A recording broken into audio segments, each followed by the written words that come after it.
Hey, what's up, everybody? Welcome back. Glad to see everybody come back and check me out. Having a lot of fun again with this channel, putting it all together. Today, I think we should start everything off with talking about change because, going through this journey and this process here, as you start to see, there's going to be some changes in your life. You're going to make some changes within yourself and you're going to make some changes with the external part of you all the way around. It's a big circle. There's going to be a lot of changes if you take this information that I provide and kind of apply it to your life, which I strongly recommend that you do. So, let's talk about change. Now, when we talk about change, everybody freaks out. Oh my God, I don't want to change. It's so scary, blah, blah, blah. All right, here's what it is. Change is inevitable. It's going to happen one way or another. Either you like it or you don't like it. It has gone on throughout history, but the coolest thing is, as human beings, we adapt. We adapt everything. So if something changes, we're going to adapt to it. We might not like it, but we're going to adapt. So basically, why do we fear it so much? Why do we fear changing something so much? It's because it's the unknown. We don't know what to expect. Now, if we were going to change something and we knew exactly what we were going to, get out of it, we'd have no problem. Because we would look at it and go, oh my God, this is going to be freaking awesome. Let's change this now so that I can get to this point. Well, that's not the case. Anytime we change something, we have no idea if it's going to work or not. But that's the thing. We have to go into that knowing that we don't know. And it's great. So let's understand where the fear comes from with changing. So a good way to describe fear is false evidence appearing real. There it is on your screen. False evidence appearing real. So what are we saying? Well, basically, what we're talking about here is we assume, keyword assume, that something or an outcome is going to happen if we do change something in our lives, internal, external, whatever it shall be. And again, this is false evidence because we don't know. Nobody knows. So we have no understanding of what is going to happen if we change. And that's where it all comes into false evidence. But now appearing real is what we do in our minds. We set it in our mind that this is going to either be good or it's going to be bad. It's going to work or it's not going to work. Now this is where it will stop you or propel you into the change that you want to do. Now, what do we want to do with all this? Basically, it comes down to this. It's okay to fear change. What's not okay is to run away from it. We need to head straight into our fears, and we have to look them in the face, and we have to conquer them. Again, I've said this on the last video. You got to bowl right through those fears. If you don't bowl right through those fears, you're going to be stuck in a place that you don't want to be. A place of the problem. We're trying to get to a solution. We don't need to be staying in the problem. The problems fill you with anxiety and dread and depression and all those fun emotions that we love to experience every day. Now, we can stay there or we can go forward. It's going to take a little bit of struggle. You're going to have to put your head down. You really have to grind, but it totally is worth it. So, at the end of this, what you're going to find is what you thought to be true.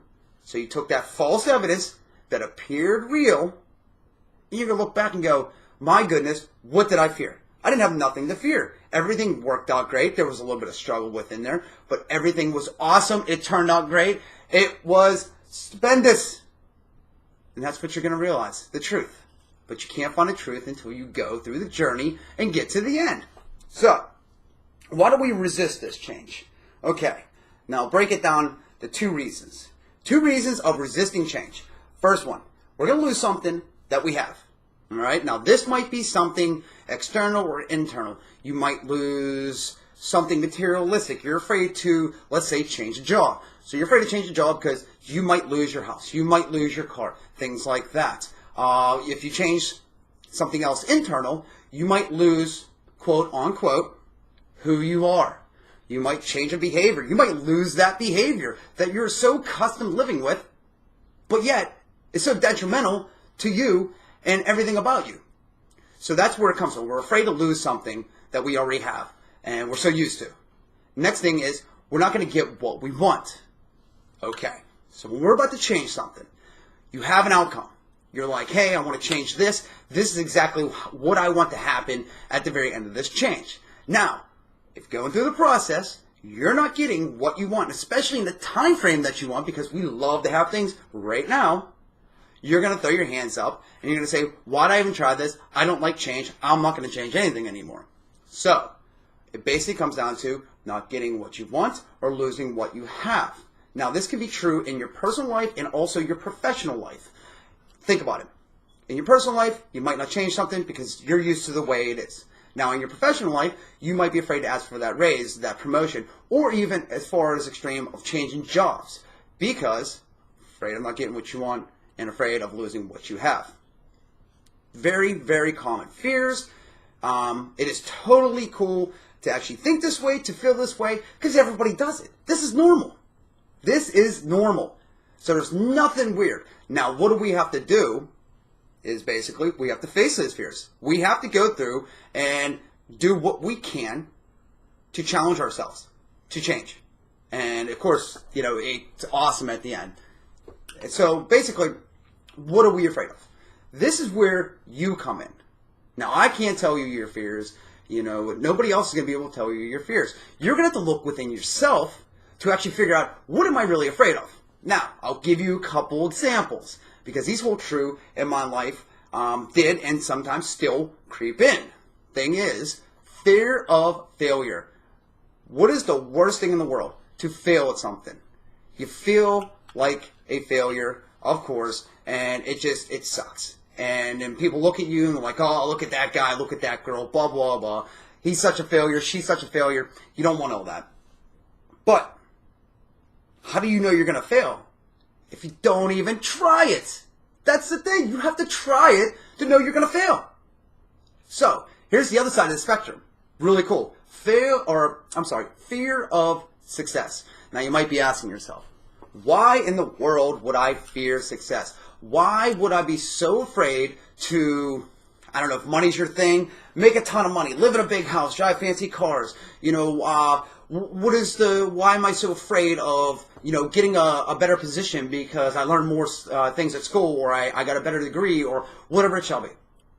Here's what it is. Because when you get there and you get everything that you thought you should have, what do you do now? What do you do?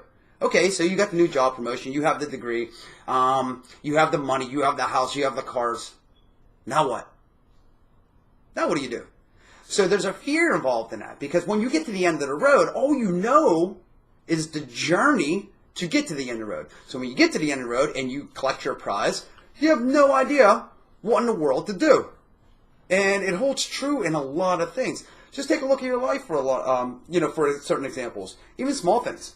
When you got to the end of the road, what did you do? You sat there and you looked and go, okay, what's next? So a lot of times we get that fear of success because we don't know what to do with it. Now, the really cool thing, this is super awesome. Both of them at the same time in your life. It is awesome because I've had both. I was afraid to fail, so therefore I wouldn't try. But then if I tried, I was afraid to succeed because I didn't know what I would do with it. I was so scared and nervous. And it kind of, it's two ends of the spectrum here, but they work hand in hand. And they'll actually work together to ultimately stop you from what you need to do, which is change. To be a better person, to have a better life, to be happier in life, whatever it shall be. Whatever you're changing for. Another one, and there's so many more, is I find that a lot of times people are, how can I put this, afraid to look silly in front of other people in society, kind of showing that, hey, I'm happy. Look at me, I'm happy. So a lot of times we will bottle up that happiness. We won't let it come out. We won't change because we don't want to upset our social structure that we have in place because basically we're going to be different than everybody else. You're going to look weird. You're going to look silly. Why do you care? I don't understand. If you're doing something to better your life and nobody's on board, you don't need them. It's super awesome. You should see me at work. Go to work and I have a great time. I put headphones on, I dance, I sing. I can't carry a tune in a bucket. I'll tell you what, I can't dance that well, but I'm doing it. And people look at me and they laugh, but see, they got accustomed to that's who I am. I show externally that, you know what, even though you're at work and Nobody likes their job, really. So you're there to have some fun, but get your work done. I'm always getting my work done, but at the same time, I'm having fun. And that's who I am. And people have grown accustomed to that. Even though they still think it's silly and stuff like that and laugh at me, I don't care. Because I feel good. And that's all that matters right now, is I feel good. Because if I feel good, that actually kind of pays forward to the people that are in my tight circle and that I encounter on a daily basis. Because if I feel like crap, I'm going to put crap out there. And then other people are going to take that crap in and they're going to feel like crap. It's a never-ending circle that just constantly goes around. You'll see that as you get around negative people. And if you start to change into a more positive individual, you'll start to actually seek out positive people because you don't want to be around that negativity and absorbing all of that kind of energy. Because it's just going to bring you down to a point that you kind of don't want to do it anymore. So, how do we do this? We're going to start small. Very easy. So, we'll give you maybe an example. Okay, we'll go with working out. I love to use working out as an example because exercise is a big thing. Everybody wants to do it. Nobody has the time. Nobody has the energy and blah, blah, blah, all the excuses. So here's the thing. You want to work out. You want to start working out on a regular basis. So that's a change in your life that you want to make. Now here's what we're going to do. You're going to start small. Go to the gym 1 day a week. Go buy a house gym. You know, something. Whatever's going to get you to do it. Go for a walk. Go for a run, go for a jog, take the dog for a walk. Whatever it is, and however you want to exercise, start doing it 1 day a week for maybe half an hour or an hour. That's all. That's it. Okay, so how is this going to promote change? How is this going to make you, kind of get into the rhythm of 3 days a week, 4 days a week, 5 days a week, whatever you want to do as far as with the example of working out. Now, here's the cool thing. You start it 1 day a week. You're feeling good that day. Maybe you start to look better just from 1 day a week. I don't know. I mean, crazy things have happened. But what you're doing is actually exercising your change muscle. Just like muscles in your body, to make them bigger, stronger, you have to exercise them.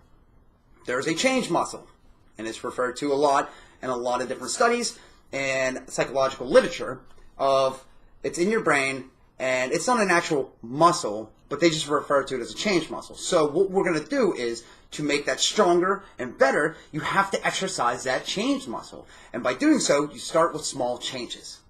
We're not asking you to jump right into a 5 day a week workout or completely changing your diet. Nothing like that. Start small. Because the one thing that gets people all the time is they want to do everything and want to do it now. So what they do is they do all kinds of things at once. Within a week, you're overwhelmed, you throw your hands up, and you go, you know what? I'm done. I quit. Now where are you? Now you're back to complacency. So, small baby steps, exercise and change muscle. You want to change something, start with something small once a week, and just go from there. It is another example that is phenomenal. Is basically the changing your diet. Okay, so if you want to change your diet, you know you're not eating right, and you want to start to eat better. Best thing to do is keep a food journal. 1 day a week. That's it. If you miss a week, don't worry about it. Don't beat yourself up. 1 day a week. That's all you got to do. Write down what you ate throughout the day. And I'm going to tell you what, after you do that for so many weeks, you're going to start to see patterns within that journal. And that's going to tell you, hey, you know what, about 10 o'clock in the morning, I like to go to the vending machine and I like to eat a bag of chips or a couple bags of chips. Well, at 10 o'clock, you know that you're going to be hungry. You don't want to eat those chips anymore. So keep a piece of fruit, like an apple, banana, something like that, that's going to fill you up, but it's going to give you the nutrition that you need in a daily basis instead of all that garbage you're putting in your body. Just 2 simple kind of examples to show you how you're going to start to exercise some change muscles. So many more examples, and it all comes down really to what you want to change. You know, what in your life, external, internal, whatever, that you want to change and how you're going to go about it.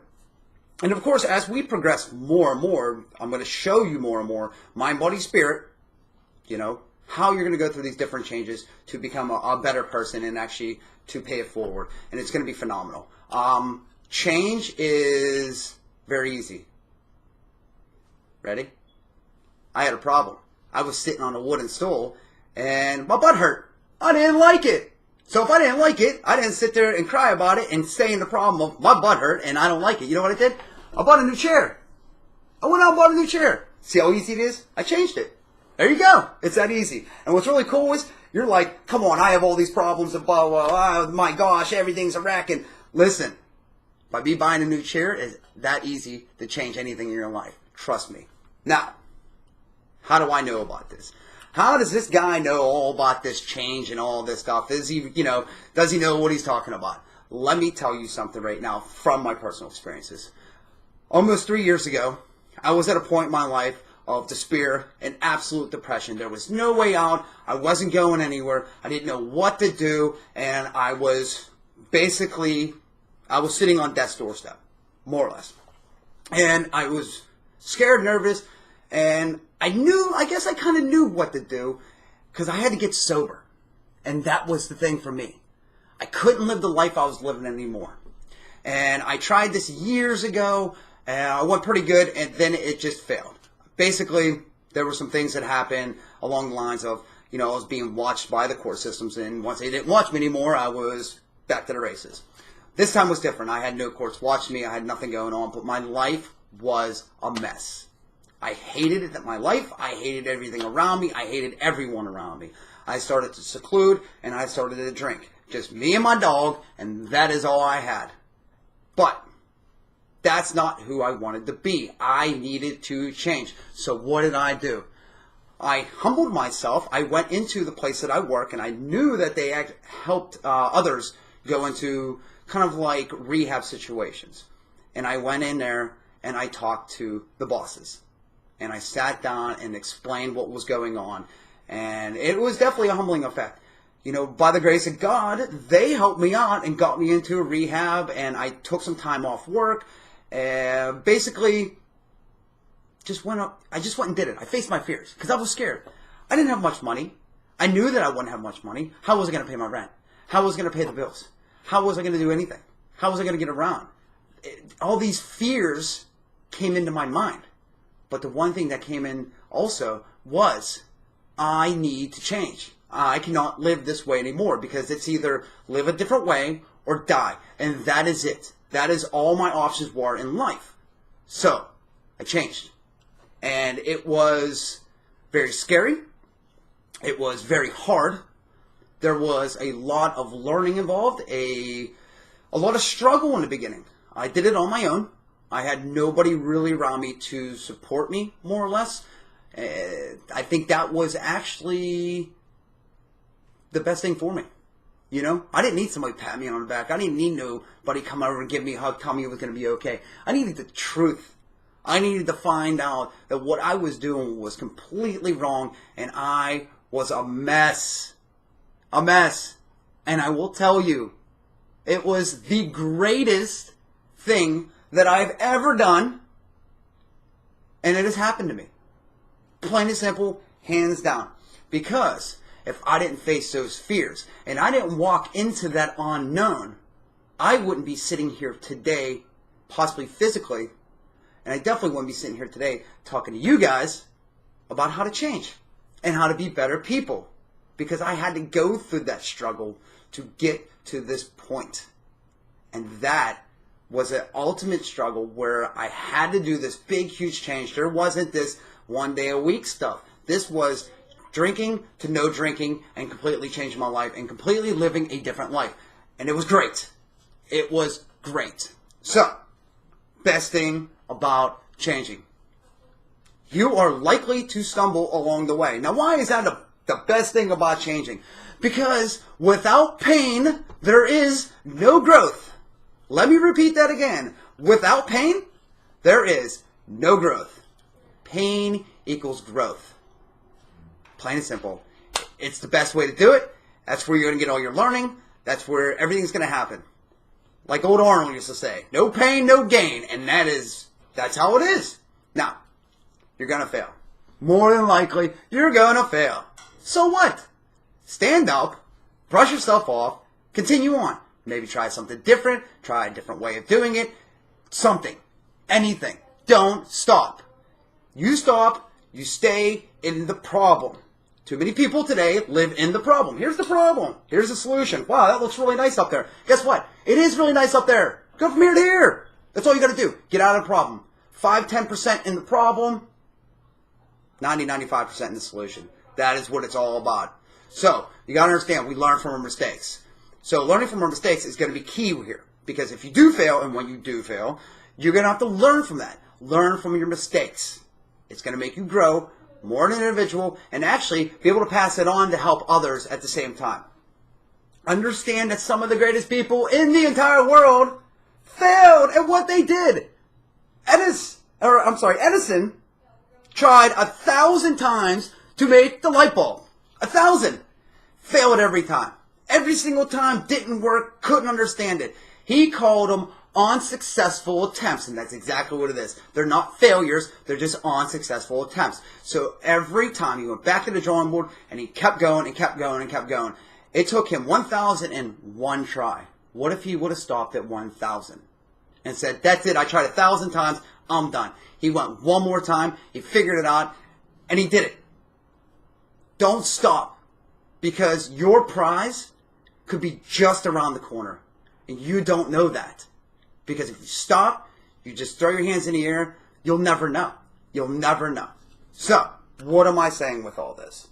Change is scary. It's going to be scary. Hands down. You know, we have to face these fears, and we have to take action. Action is the key here. It's a physical thing. Action. Go. Move. Do something. Start doing all this. You're going to love it. You're going to love it. Embrace it. Accept it. Love it. Because if you don't, it's going to suck the whole way through. And you don't want to do that because you'll never change. And you're going to live in the problem and cry all the time. And nothing gets better. It's because nothing gets better because you're not making it better. You have to make it better. So, baby steps. 1 day a week, 1 hour a week, whatever it is, whatever you want to change, do some research and start doing some baby steps. Don't do it all at once. It's going to be overwhelming and you're going to quit. Baby steps will get you to the point of where you're going to start to create habits of it, and then those will actually transform, and you'll be doing it all the time. Fantastic idea. I'm actually reading a book right now on habits and why we do what we do. And it's phenomenal how we can start setting up through baby steps different habits to help us through life. Above all, don't quit. Don't quit. No matter how hard it gets, no matter how much pain there is, keep going. I'm telling you. Around the next bend is your podium. It's your medal. It's your prize. It's going to be a life that you're going to love, that you're going to enjoy, and you're going to look back and go, man, I'm so glad I went through that struggle. Man, I'm so glad I did that change, because I wouldn't be the awesome person I am today if I didn't go through that. And I'm here to tell you that is the God-honest truth in my life. If I didn't go through the struggles of my entire life up into my sobriety and then go through that, I would not be half the man I am today. And let me tell you, not patting myself on the back, I think I'm pretty cool. I've done a lot, and I try to spread a lot of good information and positivity in the world, and it's all about that. That's what we got to remember. This isn't all about us. We got to spread this. We got to make it, we got to get it out there in society. Let's make everybody happy. So, if you want it, go get it. Don't give up. There's no reason in the world. You got two options. Option one, basically make moves. Option two, you make excuses. Which one do you want to do? Best thing is, you get to choose. So, I hope we got kind of like a basis and understanding of change, the fear of change, why we fear it, all this stuff, kind of how we're going to, go through it with the baby steps, and, just keep going. Keep going, keep going, keep going, keep going. I don't know how many times I got to say, keep going. Don't stop. Conquer your fears. Run right through them. There's nothing stopping you but you. Get it out of your way. Let's go. Let's do some good stuff. I want to thank everybody for tuning in. I hope you enjoyed it, and look forward to comments, questions, and all that fun stuff. And I hope you have a wonderful day. Go make some moves. Do some changing. I'll talk to you later. Bye.